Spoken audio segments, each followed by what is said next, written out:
হাবিব রানা আপনি লিখেছেন, স্ত্রী যদি স্বামীর গায়ে হাত তোলে আর স্বামীর সাথে সবসময় উচ্চ গলায় কথা বলে, তাহলে এমন স্ত্রীর সাথে থাকা কি সঠিক হবে নাকি ভিন্নভাবে চিন্তা করতে হবে?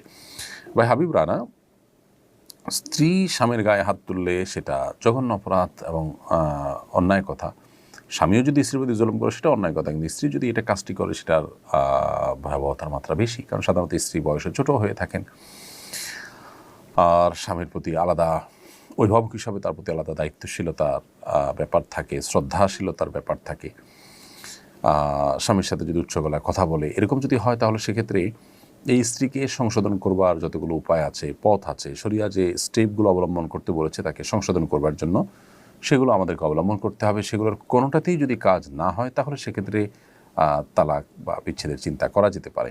কিন্তু বিচ্ছেদের চিন্তা করতে হলেও একটা তালাক দিয়ে সময় নিতে হবে, যাতে করে সংশোধন হয়ে ফিরে আসার